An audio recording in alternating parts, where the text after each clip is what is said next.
வணக்கம், நான் மதினி பேசுகிறேன். நல்லா கடற்கார ஓரத்தில் நல்லா சிலுன்னு காற்று வேறு வருது. இன்றைக்கி மீன் விலைக்கு போனாங்க. நம்மளுக்கு நல்லா இன்றைக்கி குழம்பு வச்சு சாப்பிட்றதுக்கு நல்லா ருசியான டேஸ்ட்டான மீன் கிடச்சிருக்குது. இந்த மீன் கல்வெட்டின்னு சொல்லுவோம் நாங்கள்.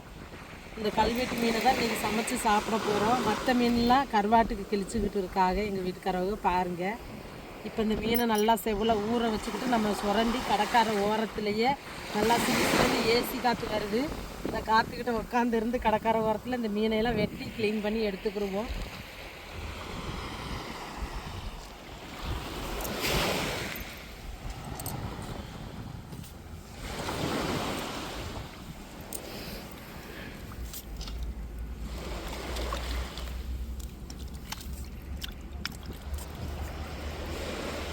இது ஊடகங்க.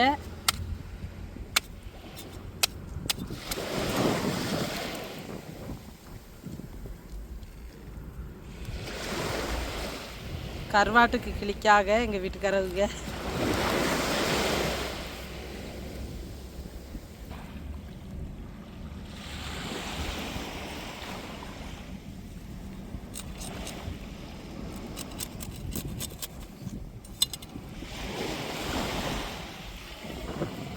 நாங்கள் எங்களுக்கு கறிக்கு மீனுக்கு இல்லாத டயத்தில் இப்போ கிழிச்சு காய வைக்க போகிற இந்த கருவாட்டை வச்சு 2 கத்திரிக்காய் முருங்கைக்காயை வெட்டி போட்டு பொடிசாப்பில் குழம்பும் வச்சுக்கிடுவோம்.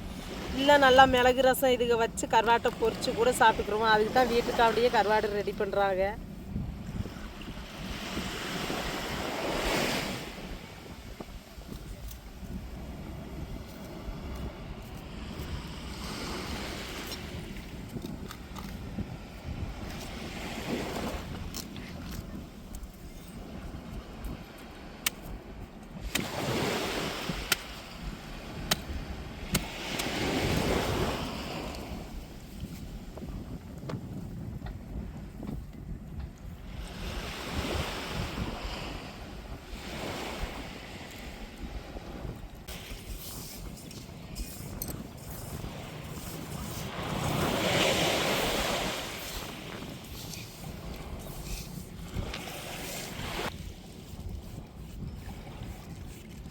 வெயிலுக்கு கொஞ்சம் கொஞ்சமாக வைங்க.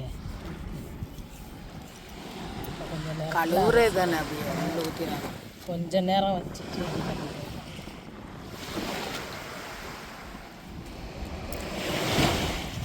கொஞ்சம் நேரம் கழித்து அப்படியே கடை தண்ணியில் அலசி அப்படியே கொண்டு போய் வரிசையில் அடுக்கி காய வச்சுருவோம்.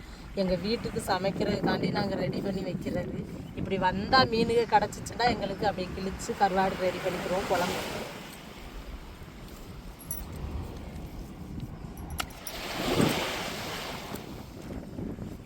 இப்போ மீன் ஊறி இருக்கும், நம்ம வெட்டி எடுத்துக்கிடுவோம் மீனை. கடிக்கிறது தான் எங்கள் ஊரில் அதிகமாக இருக்குது. அதில் ஒரு கொக்கை பாருங்கள், கலரு கருப்பு கலரில் நிற்கிது பாருங்கள், எவ்வளோ அழகாக இருக்குன்னு பாருங்கள். வெளிநாட்டு கொக்கா இருக்கும். வேடந்தாங்கல்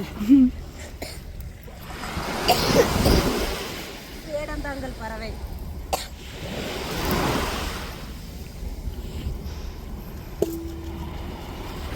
செவ்வில் சுரண்டிக்கிறேன்னு பாருங்கள். ஊரத்தையும் செவில் எப்படி போகுதுண்டு.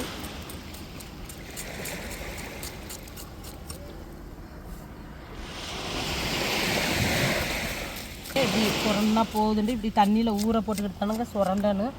ஆனால் பொட்டி செவிலாக இருக்கும், நம்ம சுரண்டி எடுக்கணும். அவ்வளோ மீனுக்குங்க.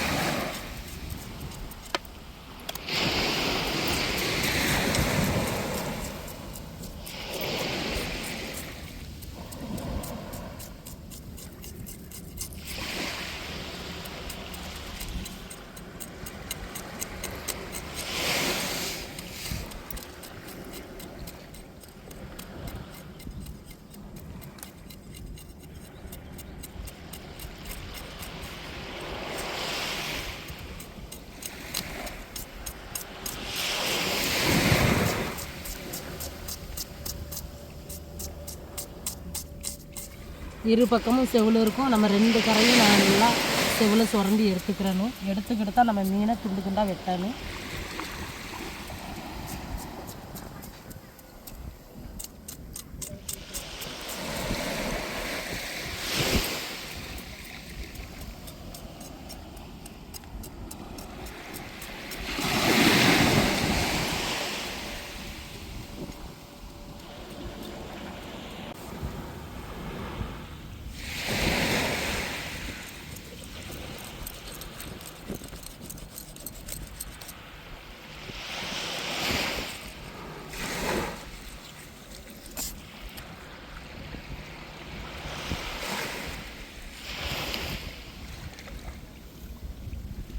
கல்வெட்டியில் உள்ள செனைங்க. நான் செனை இருக்கிறது தெரியலை எனக்கு.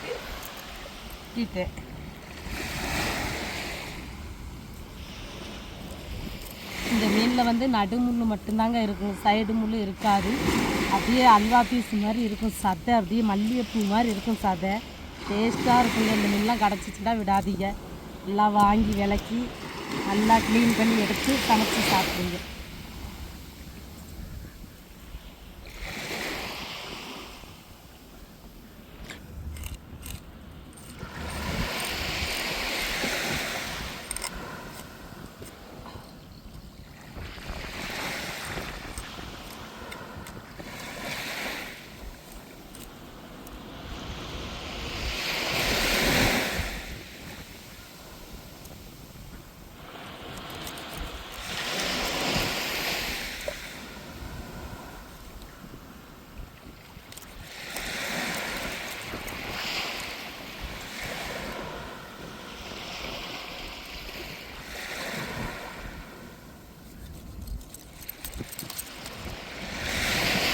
பாருங்க, இப்படி வெட்டணுண்டா இப்படி தாங்க வரும், உடையெல்லாம் செய்யாது மீன்.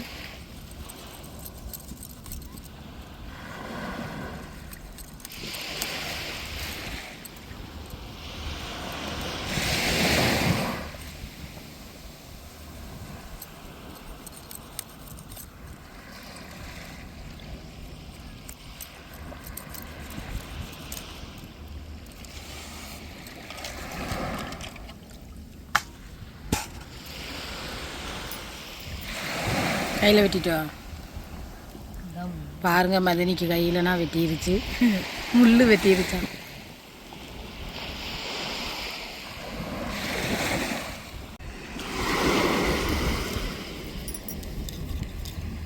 அந்த வெள்ளை கொக்கோட ஒரு கொக்கு நிற்கி பாருங்க, கருப்பா, ரொம்ப அழகாக இருக்குது.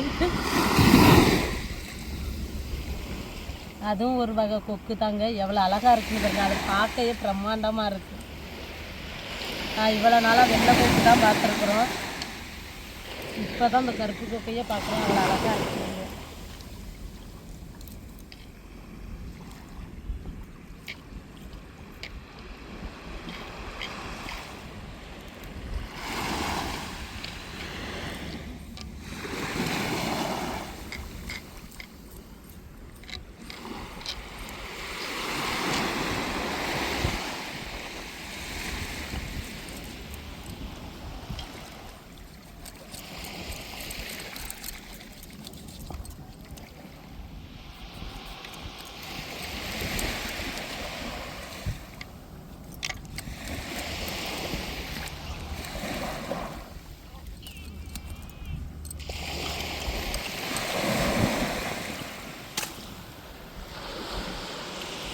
இப்போ கல் உப்பை போட்டாச்சு, நல்லா கடை தண்ணியில் தண்ணி நம்மளுக்கு வற்றாமல் கடல் கிடக்கு, நல்லா உப்புக்கல்லை போட்டு உரைச்சி கழுவி எடுத்துகிட்டு போய் நல்ல தண்ணியில் அலசிட்டு நம்ம குழம்ப கூட்டுவோம்.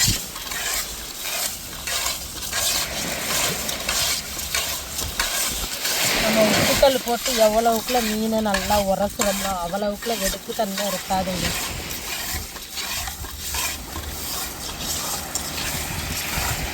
இதோடு நம்ம உப்புக்கல்லை போட்டு மண் சட்டியில் நல்லா உரசனோம்னா இன்னும் இதில் வெடுக்கு தன்மை நல்லா போகுங்க.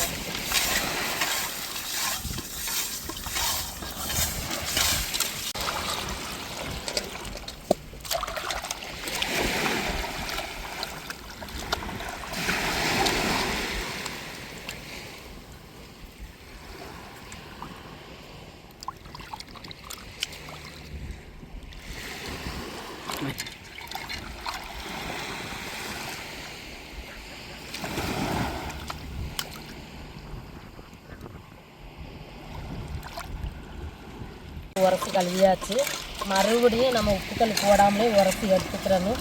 எடுத்து கடை தண்ணியில் நல்லா கழுவிட்டு போய் நம்ம வீட்டில் நல்ல தண்ணி வச்சு அலசிக்கிறோம்.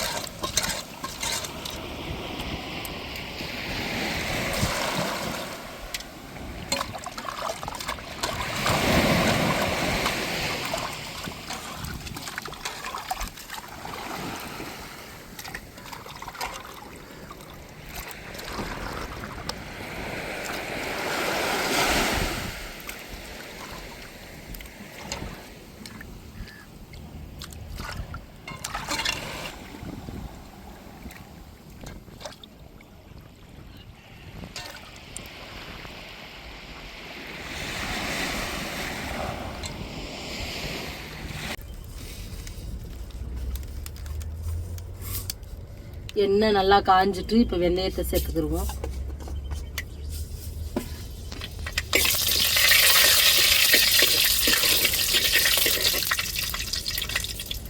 சின்ன வெங்காயம் தாளிப்புக்கு நறுக்கி வச்சுருக்குறோம், சேர்த்துக்குவோம்.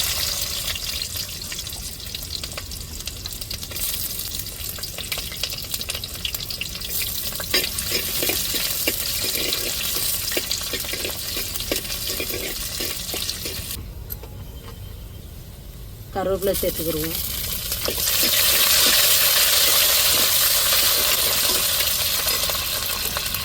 தக்காளி மிளகாய் சேர்த்துக்கிடுவோம்.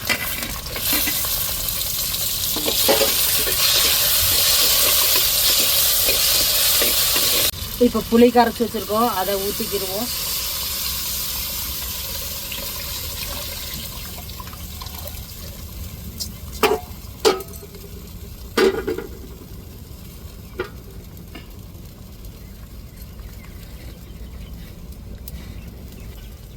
இப்போ புளியை கரைச்சி ஊற்றிக்கிட்டோம். இப்போ வந்து நம்ம தேங்காய் அரைக்காமல் தேங்காய் பால் எடுத்து நம்ம சேர்த்துக்கிடுவோம்.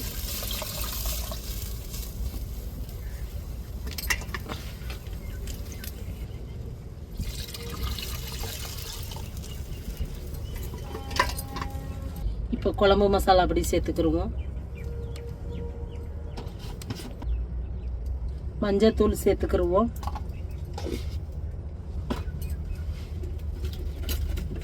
குழம்புக்கு தேவையான கல் உப்பு சேர்த்துக்கிடுவோம்.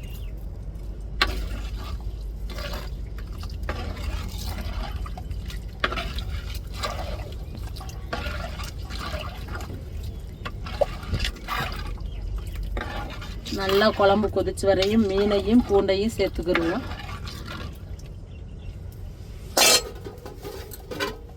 இப்போ தட்டை போட்டு மூடிடுவோம்.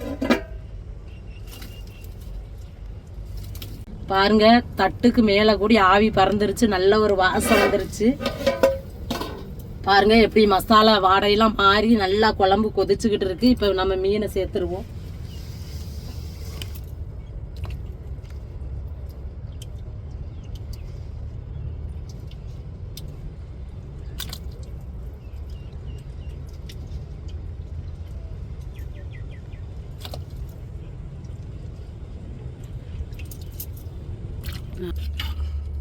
இப்போ பாருங்க, குழம்புல போட்டிருக்கோம், எப்படி இருக்குதுன்னு பாருங்க. அல்வா பீஸ் மாதிரி இது உடையவே செய்யாது, நல்லா டேஸ்ட்டாக இருக்குங்க. நல்லா மாவு மாதிரியே இந்த மீன் இருக்கும், ஆனால் முள்ளெல்லாம் இருக்காது, நடுமுள் ஒன்று தான் இருக்கும். அதை நம்ம அப்படியே ரிப்பல் பண்ணி போட்டுட்டு அப்படியே அந்த சதையை மீன் சதையை எடுத்து சாப்பிட வேண்டியதாங்க. செம்ம டேஸ்ட்டாக இருக்கும். இந்த மாதிரி மீன்லாம் கிடச்சிச்சின்னா விடாதீங்க. இதுக்கு பேர் கல்வெட்டி.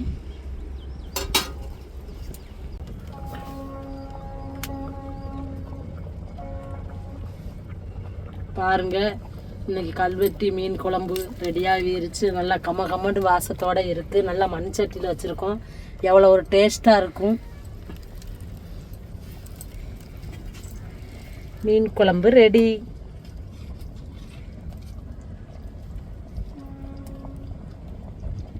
இப்போ சாப்பிட்டுட்டு நான் டேஸ்ட்டு எப்படி இருக்குன்னு சொல்லிடுறேன்.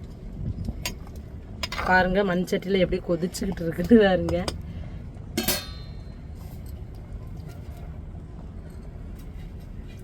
சுட மீன் குழம்பு, ஆவி பறக்க பறக்க மீன் குழம்பு.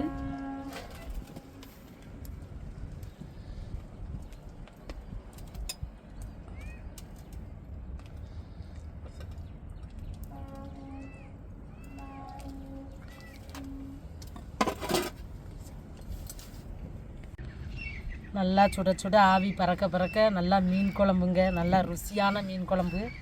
சாதமும் சூடாக இருக்குது, குழம்பும் சூடு. நல்லா காற்று வேற வருது சிலு சிலுண்டு.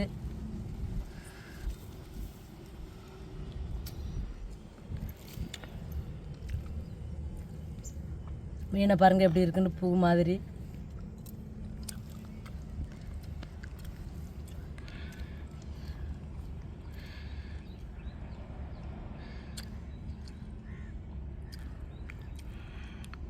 பாருங்க, மீன்லாம் நல்லா வெந்து செம்ம டேஸ்ட்டுங்க.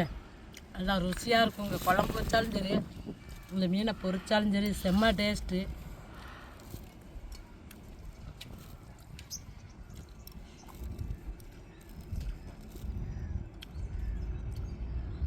இங்கே பாருங்கள் எப்படி நான் சொன்னேன்ல நடுவில் உள்ள முள் மட்டும்தாங்க இருக்கும். இங்கே பாருங்கள் எப்படி பூ மாதிரி இருக்குதுண்டு.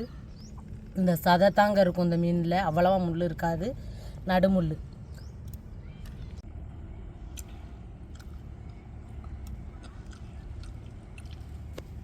நம்ம மீனில் இருந்து பிச்சை எடுக்கும்போது அந்த சதையை பாருங்கள் எப்படி இருக்குது. நல்லா சதை மீனாக தான் இருக்கும்.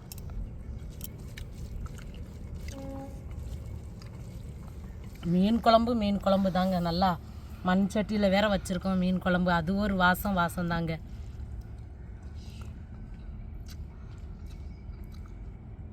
அந்த மாதிரி மீன்லாம் கிடச்சிச்சின்னா வாங்கி சின்ன பிள்ளைகளுக்கெல்லாம் நல்லா சமைச்சு கொடுங்க. நல்லா சத்து. மீன் வகைன்னு பார்த்தீங்கன்னா எந்த மீனுமே கழிய கிடையாது. எல்லாமே நம்ம நல்லா க்ளீன் பண்ணி சமைச்சு சாப்பிட்டோம்னா அப்படி ஒரு மீன் குழம்பு வாசங்க.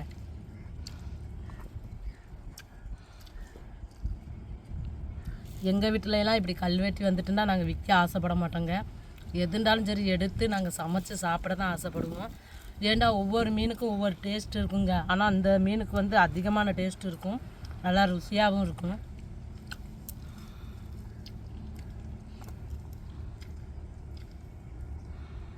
நீங்களும் நல்லா சமைச்சு குடும்பத்தோடு சந்தோஷமாக சாப்பிடுங்க. இந்த வீடியோ உங்களுக்கு பிடிச்சிருந்தால் லைக் பண்ணுங்கள், ஷேர் பண்ணுங்கள், கமெண்ட் பண்ணுங்கள். எங்களுக்கு ஆதரவு கொடுத்து சப்போர்ட் பண்ணுங்கள்.